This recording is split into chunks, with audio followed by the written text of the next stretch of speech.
ஒரு அம்மா சொல்றாங்க, இந்த கண்டிஷன்ஸ் எங்களுடைய பிஎல்ஓ வருவாங்க, அவங்க கேட்கிற ஆவணங்களை நீங்க கொடுக்கணும், அதை கொடுக்க தவறினீர்கள் என்று சொன்னால் உங்களுடைய பெயர் வாக்காளர் பட்டியலிருந்து நீக்கப்படும் என்று அறிவித்தார்களா இல்லையா?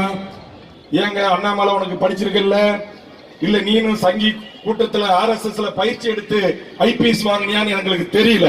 ஒரு கண்ணியம் இருக்குதா, ஒரு நியாயம் இருக்குதா? இங்க இருக்கிற ஏழை எளிய தாழ்த்தப்பட்ட மக்கள் யார் நேற்றுக்கு போய் அதை அப்ளை பண்ண நிறைய யூடியூபர்ஸ், மூத்த பத்திரிகை நண்பர்கள், தமிழ்நாட்டில் திமுக தலைமையை விமர்சிக்கக்கூடிய அத்தனை பத்திரிகையாளர்களும், மூத்த பத்திரிகையாளர்களும், கட்டுரையாளர்களும், இன்னைக்கு பத்திரிகையினுடைய ஆசிரியர் பெருமக்களும் சொல்றான், நான் இத்தனை ஆண்டுகால 40 ஆண்டுகளா நான் இந்த பத்திரிகை துறையில இருக்கிறேன், ஆனால் இந்த வாக்காளர் சீர்திருத்த இந்த பட்டியலில் பெயர் நீக்குவதற்கும் பெயரை சேர்ப்பதற்கும் இவர்கள் கொடுக்கிற இந்த கண்டிஷன்ஸை கண்டிப்பா எந்த பாமர மக்களாலையும் நிரப்பி தர முடியாது என்றான். சத்துணவு நம்முடைய முதலமைச்சர் தலைமையில் அனைத்து கட்சி கூட்டங்களை கூட்டி சுமார் 50 கட்சியுடைய தலைவர்கள் அவர்களே சொன்னார்கள், இவங்க கொடுத்திருக்கிற இந்த கண்டிஷன் நம்ம பின்பற்றணும் சொன்னா நிச்சயம் இந்த நாட்டில் இருக்கிற இந்த 6,41,00,000 வாக்காளர்களை மீண்டும் வாக்காளர்களாக வாக்களிப்பதற்கான உரிமை பெற்றவர்களாக மாற்ற முடியாது. இங்க நான் ஏழுக்கு தெரியும், அண்ணன் சுந்தருக்கு தெரியும், சட்டமன்றத்தில் நம்ம முதலமைச்சரோட நான் சண்டையிட்டு கொண்டிருந்த சில விஷயங்கள். ஏன்னா இந்த மாதிரி எல்லாம் ஏற்பாடு பண்ணிதான் கவர்னர் மாளிகை இங்க நாட்டுடைய உயரதிகாரிகளை நியமிக்கிறான். டெல்லியில இருந்து தமிழ்நாடு கேடர்ல சங் பரிவார கும்பல், RSS மத மாச்சரியத்திற்கு உட்படாத அதிகாரி இல்ல, மதத்துக்கு கட்டுப்பட்டவன், சங்கிய கும்பிடுறவன் இந்த நாட்டுடைய மிக உயர்ந்த பதவிகள் உட்கார்ந்து இருக்கிறான். முதலமைச்சர் அனைத்து கட்சி கூட்டம் போட்டு இருக்காரு, சரியா பண்ணவருக்கு வீட்டுக்கு போறான். வீட்டுல இருக்கிற வயதான தாயி, தான் பிள்ளை, அவரை பெற்ற அவங்க அப்பா 2002 ஓட்டு போட்டதற்கு அந்த ஆவணத்தை ஆன்லைன்ல காட்டணும்.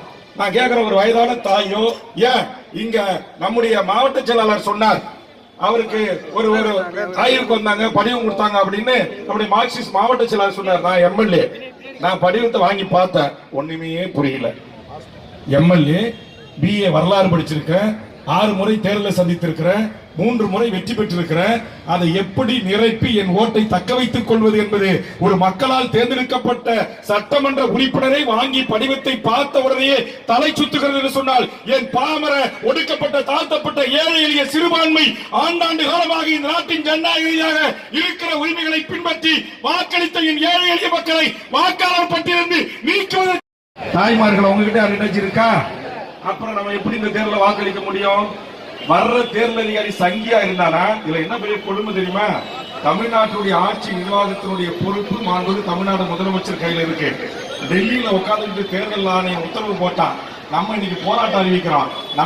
நம்முடைய அரசாங்க கட்டுப்பாட்டில் இருக்கிற மாவட்ட ஆட்சித்தலைவர் முதலமைச்சரையும் இந்த அரசு நிர்வாகம் சொல்வதை அப்படியே தூக்கி ஓர வச்சுட்டு இந்த கலெக்டர் என்ன செஞ்சாரு, நிர்வாக அட்மினிஸ்ட்ரேட்டிவ் ஆபீசர், அவருக்கு உதவியாளர் இருக்கிற நம்ம சொல்லுவோம் தலையாரி அல்லது உதவியாளர் என்று அவங்க வரைக்கும்.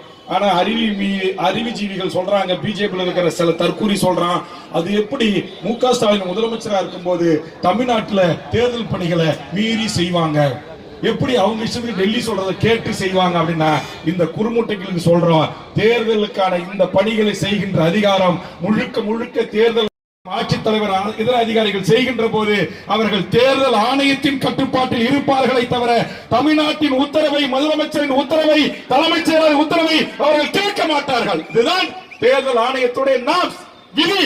அப்படி டெல்லியில உட்கார்ந்துகிட்டு சதி திட்டம் தீட்டி அவன் 12 டாக்குமெண்ட்ஸ் கேட்கிறான். இப்ப நான் கேட்கிறேன், காஞ்சிபுரத்துல நிறைய இஸ்லாமிய சகோதரர்கள் இருக்கிறாங்க.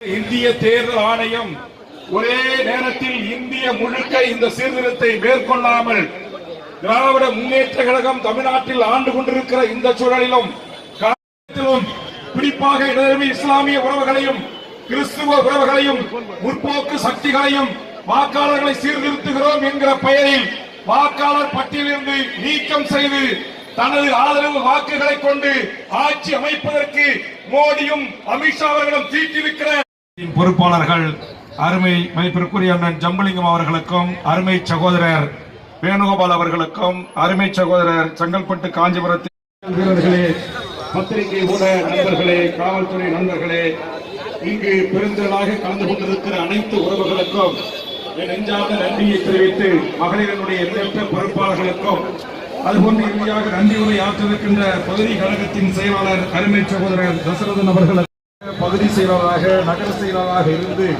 மாண்புமிகு முத்தமிழறிஞர் தலைவர் கலைஞர் அன்பு புதல்வன் முத்துவேல் கருணாநிதி ஸ்டாலின் அவர்களின் உத்தரவுக்கு இயக்கம், இந்திய கம்யூனிஸ்ட் இயக்கம், மறுமலர்ச்சி திராவிட முன்னேற்ற கழகம், தமிழக வாழ்வுரிமை கட்சி, இந்திய யூனியன் முஸ்லீம் லீக், மனிதநேய மக்கள் கட்சி, மக்கள் நீதி மையம் உள்ளிட்ட இந்த கூட்டணி கட்சியினுடைய மாவட்ட கழக செயலாளர்களுக்கும் மாநில நிர்வாகிகளுக்கும் அமைச்சர் அவர்களுக்கும் மதுராந்தகம் சட்டமன்ற பொறுப்பாளர் சாரதி மணிமாறன் அவர்களுக்கும் செய்யூர் சட்டமன்ற தொகுதி பொறுப்பாளர் இசை அவர்களுக்கும் கூட்டணி கட்சிகளான திராவிட